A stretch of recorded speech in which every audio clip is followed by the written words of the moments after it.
For generations, this was a school for boys only, with pride in the classroom and prestige on the rugby field. The break in tradition came when Bishop Gore went comprehensive. Then girls were let in, and that seemed to be the end. But there was another tradition still to fall, and it was brought crashing on the playing field.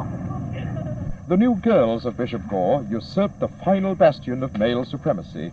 All ends up, they beat the school's 15 sporting heroes at rugby. True, there were 17 girls and 1 boy in the team, but they won by 16 points to 14. And just to prove they could tackle anything, they went on to beat the second 15 as well, by 10 points to 8.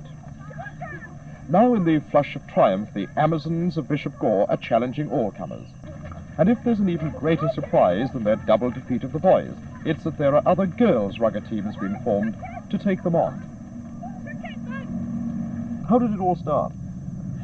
Well, it started off with the boys suggesting forming a team. I don't think they really thought we would, but we did, and we started practicing the beginning of February. With the first game we played against the boys' first 15, I think we surprised everybody, including ourselves, by beating the boys 16-14. You don't think the boys might still think that young girls of 17 or 18 are still really young ladies, and they mightn't have been quite as robust as they might otherwise have been? Do you think they might have treated you a little gently, perhaps? Well, perhaps so, but we're all glad we started playing, because we certainly think it's too good a game to keep for the men.